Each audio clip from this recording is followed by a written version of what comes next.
Hey guys, thanks so much for joining me. It's Matty A back here again. This is my 10th episode of Scavenger. Who'd have thought? So, last episode we did some more scavenging.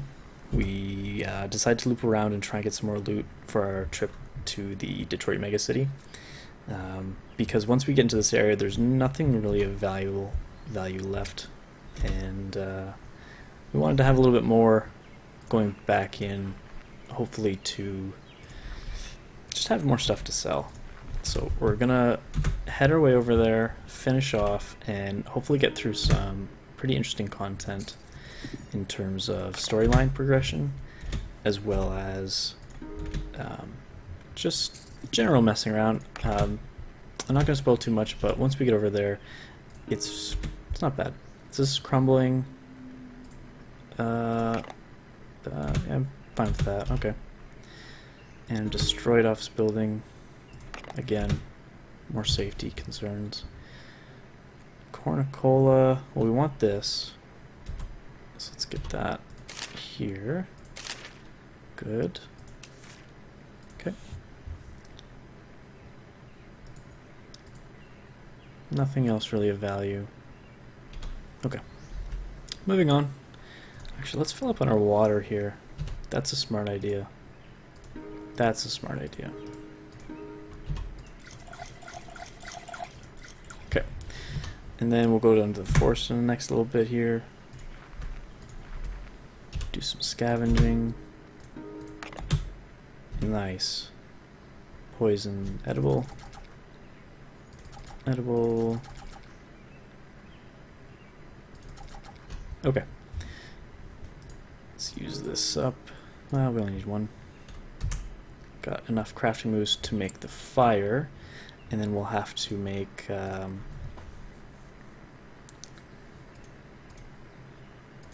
don't have. We'll make the small campfire friction, and then medium campfire stoked. Good. Just to preserve our lighter a little bit. I was thinking we'd find another one by now, but we haven't. So be it. That in there, leave our sterilized water behind. It's funny how you decide that you want to set off and do something, and then you find yourself doing something else entirely. Like I said, I was going to head right to the DMC, but here we are, purifying water.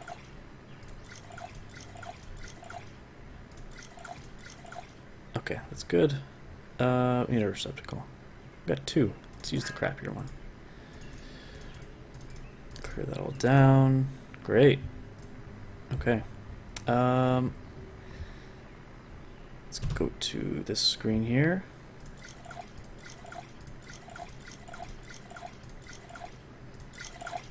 Oh wow, I made a lot of water that we're not gonna need. Let's get so thirsty. Okay. And 2 mushrooms. Okay, so we're totally stocked up now. Got a couple moves left. Let's clear some space out. And I think let's just make a beeline for the DMC.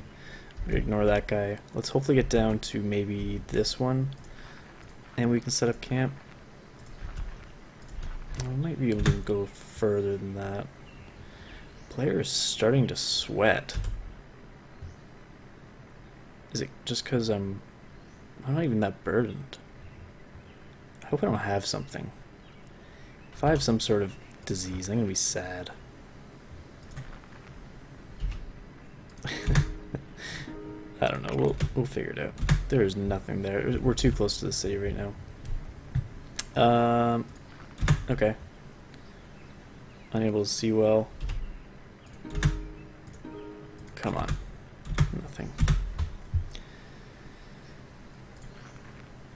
Is it nighttime yet? No? Okay. Well, let's move closer to the city. Oh, I missed. Oh, yes. What fortune. Okay. Let's use this. Poison berries, don't eat them. Let's craft us our tarp. Great. And Where's our vehicle?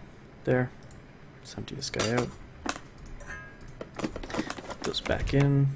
And we'll put these in our shelter. Perfect. Let's have a nap. Trouble falling asleep. I believe in you. I'm really surprised we haven't found a sleeping bag yet. Probably should have found one by now, but not much you can do about it. It's very RNG, this game.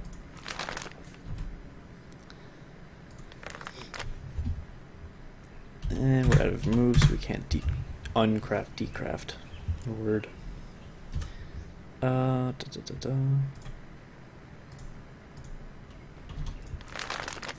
confirm, clear. And let's put these back. And we're thirsty like all heck. Good. Okay. Getting very close. Look, I can see it right there.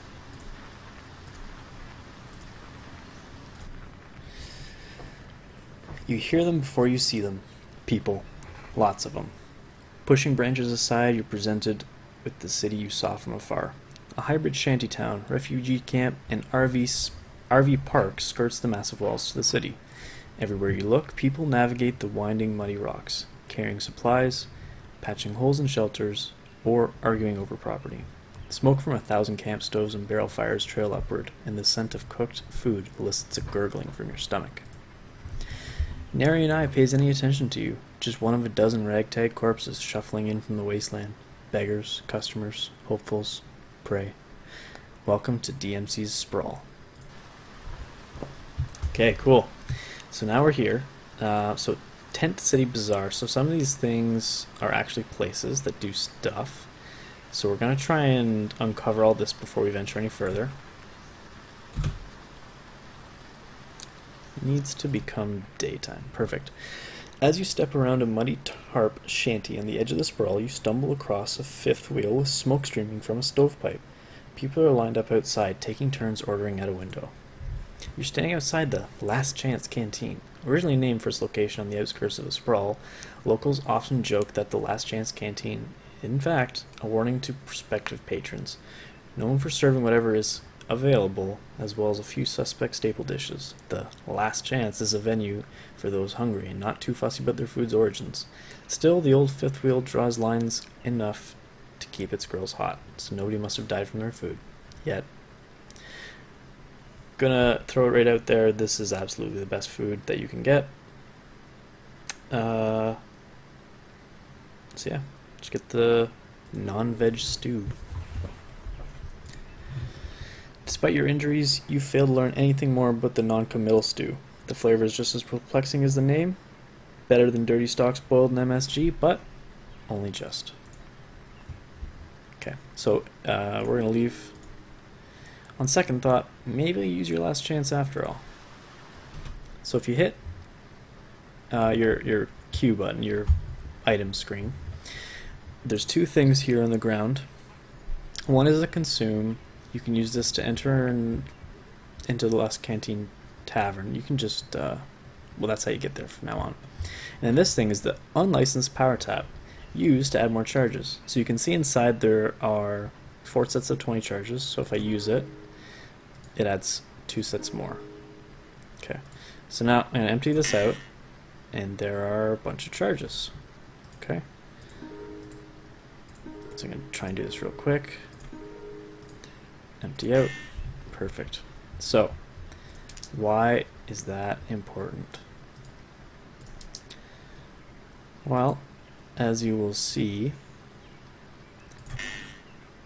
you can refill your batteries this way. So I don't think I have anything else in there. Let's check in here. That's got nothing. That needs batteries. Okay. So we're all good. So you can actually split these batteries up. Whoops. And I believe you do that with shift. Yes. So doing so allows a double stack of charge. So it says 20, but it's actually 40. And then this one will take 2 sets of charge as well.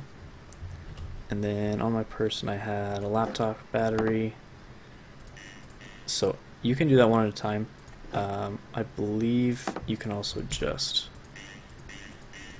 do it like that. Okay, so that's it. We're full up on those. Put my cell phone battery down there. Why not? Put those back up there. Cell phone battery, we're actually going to tuck right in the phone here. So if your batteries are not split up in your inventory and you move them over from here to your inventory and it autofills it, it won't put two sets in. You have to split them up in order for that to work. That's the only thing that's about that. So we'll move on. So we got 4 moves left. Okay. Forest, okay.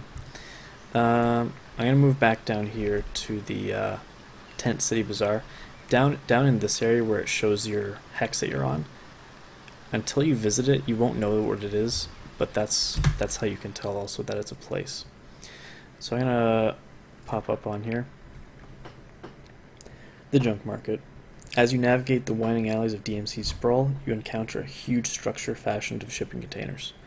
Throngs of people enter and exit the structure through the doorway on one side. Inside, you can see a thriving bazaar where people trade scavenged items in the light of thousands of lanterns and bug zappers. The air is thick with sweat, smoke, and the smell of barbecue and spices. This is the Sprawl's notorious junk market. Pick up items to purchase them, or drop items to sell them.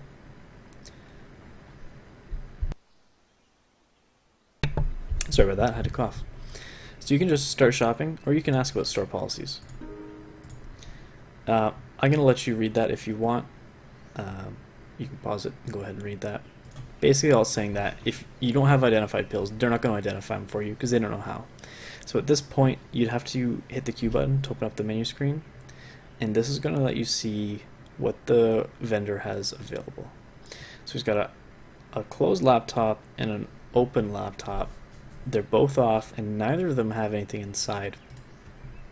So insufficient charges, so it's locked. And this one's worth 65, this one's worth 45. Basically what that means is this has software on it, and this one does not, or it has very little software. That's really what's going to be the determining factor of items, is sometimes the wealth. So cheap memory stick, RF1, :D. I'm not sure what all these things are. I haven't gotten to that point in the game where I just know these things yet. Compound bow with arrows, perfect pan, so edible berries and stuff like that. A Detroit Mega City tracking bracelet. This is an item that you can buy that will grant you access to the main city, but there's a way to not need to buy it for $3,000 because that'd be a lot of farming, as you can see. But what we are going to do is we are going to unload. I'm going to take this stuff and empty it out. So we drop this in the ground, essentially. And yeah, we're just going to sell this guy all this stuff. We're going to take our trap back. Going to have the boots. Going to have the 3-dog shirt. I don't need all those, I just take one. We're going to keep this sack just in case later on we decide that we don't want to carry all this stuff. And this hunting rifle, it is worth quite a bit, so I'm really tempted to sell it, but I think I'm just going to hold on to it. What else do we have? These ketchup packets. Sell those. Now this gas mask, I would absolutely take it if it had charges in it, but it's empty with no charges, so that's not worth it to me. Also note that foil is free for some reason, so take it. What else can I think of? If I were closer to the end of the game, I'd be powering this guy up. I believe you need some sort of hacking to learn more stuff about yourself, but for the time being, I'm not going to bother. Pistol rounds, any ammunition is worth 50 bucks, 50 gold. Too many RPGs. And back on our person, This is still 45%, which is still better than both of these put together. Painkillers, I'm unhurt. I don't really need them, but this is so valuable. So what this does, basically, if you get a crazy wound, this will heal you. This will take any obscure thing you have and it will fix you. Extremely valuable. Hold on to it. I think we're good. In here, this thing's falling apart, but it doesn't matter. Yeah, so we got some more money. Not quite enough to do anything with it just yet, but what we're gonna do is we're gonna take the money we've made and we're gonna move forward into the city. But I think there's something right here. No? Here? No? Here. Down here, squeezed between the DMC's southern walls and the Great Swamp's proverbial hard place, you finally find a place boasting about vacancy, St. James Parkade. Basically, it's a hotel. So you can spend a bunch of money and rent a full van that has, like, you know, stuff that you can use to cook and things with, but I haven't found a purpose for it yet, so I just don't bother.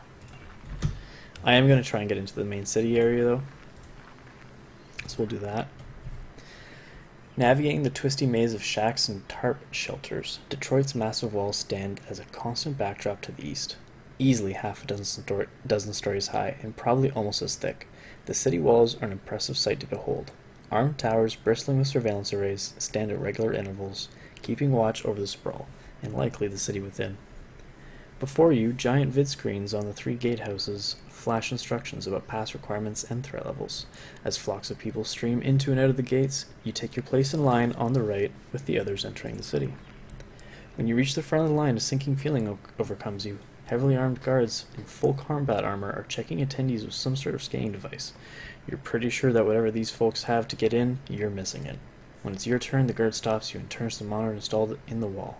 A message reads, "Device not detected. Entrance denied."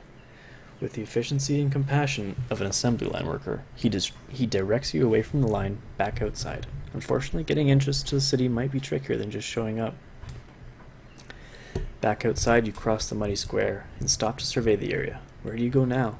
Would anyone in the sprawl know about the cryo facility? You're startled when you notice a man has been watching you. He's wearing a long brown coat and a matching hat and is leaning on a walking stick. From this distance, you can almost see the glint of his eyes below his trophy brim, though it's probably just your imagination. He takes his time approaching you. As he nears, you notice there's heavy maquillage. I'm not sure what that means. Have to look it up. Maquillage on his face.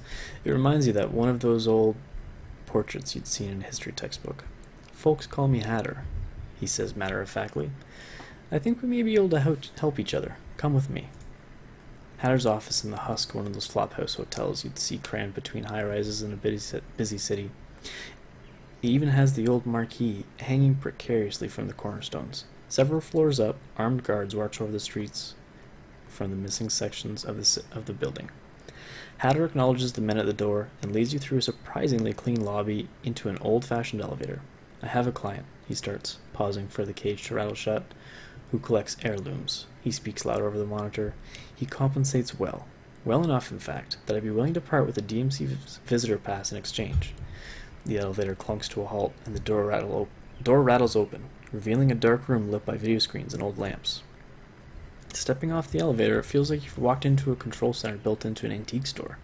Baubles and relics crowd the walls and tabletops, while video screens and computer consoles cast a bluish tint on a handful of armed guards. Hatter crosses the room to sit at a low, broad desk facing the elevator. There's a lake. He pulls down a worn road atlas from a desk drawer. About a day's walk northwest of here. Goodness. Inside the building, there's a silver urn. He pages through the atlas to a map of Michigan. "My guess is that you know a thing or two about getting around out there, and maybe this could be your ticket into the DMC. He pauses to look up at you. "Interested?" So, negotiate for a trade for a security upgrade instead. Something's fishy here with trapping. Decline the earned job.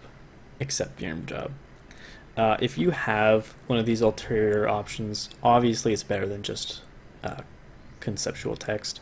So if we take trapping, this actually skips the quest. So I've never done it. So I imagine it's going to be difficult. I haven't had to do it yet. Don't want to do it. Just going to skip on. Something doesn't add up. You're no seasoned mercenary, but you're sure any fixer with assault is going to be careful with whom he contracts work. And a visitor's pass can't be cheap. So there's no way that this is a cakewalk test. Plus, Hatter approached you. Nobody walks into a town out of nowhere and gets that kind of welcome. Something doesn't wash here and is making you edgy. I don't like this. Stopping short of sounding threatening. It sounds like someone's trying to set me up. That gets Hatter's attention. You hear the creak of leather as guard tenses. He says, leaning back in his creaky chair. Turns out maybe you are worth the extra attention you seem to have garnered. He looks down a blank spot in his desk, considering something a moment, and starts talking at it. Your, let's call him employer, had a particular interest in you. He leans forward and starts interacting with his security console, interested enough to open up this earn contract and express instructions that would only be assigned to you. Said I'd find you trying to enter the DMC. Said he'd front the cost of the visitor's pass if I got you to do it. He finishes the keystroke and gestures to the wall monitors. One of the monitors switches to a view of this room, with a cycling time code in the lower corner. After a few seconds of fast-forwarding, it switches to a real-time playback. There, standing where you are now, a black mass about the size of a man talks with Hatter. The detail seems to be glitchy, as if there were some dark-colored static, distorting the signal, but only around the figure. What's with the censoring, you ask? Dunno, he says. Look normal in person, must be some sort of EM interference. The discussion is short, punctuated by the figure handing Hatter a small object, then leaving. As a rule, I don't disclose client info like this. He stops the video. But you seem like a decent type. More to the point, resourceful. And while money talks, I'll take a competent operative over cash any day. He reaches into the drawer and pulls out a small black wristband. The pass is yours. I'll keep my ear to the ground if any info on this Reaper fellow, and I'll let you know. And hey, he says before letting go of it, maybe you come around again when you're looking for some work. So there you have it. On the ground, he left us this Detroit Megacity tracking bracelet. That was what was going to be worth $3,000 at the one section that we could have used if we had have wanted to. But just having trapping, having that as an option, a lot faster. So if you want to go back in the office, you'd use the intercom, and that's just right at the gates. Or, yeah, right here. That's the gates. So there's Hatter, there's the gates, so he's in that building area. But I think that's all the time we have for now. So we got through quite a bit of story. We skipped a whole quest. We kitted ourselves out. We've got a whole lot of stuff here. There's some things that we'd like to scavenge out. So what I think I'm going to do in the coming episodes is I'm going to make my way back to Gyges, but I'm going to go up through this path and make my way up to the Ep10 Enclave. I'm going to go through this route in an attempt to do some scavenging and find some more loot so I can sell it at the Enclave. And then there's, I believe, right here is Zom's a place to eat. We found that fairly early in the game and we avoided it. We might end up doing that. So once again, thank you so much for joining me. It's been my pleasure, and we'll see you guys soon.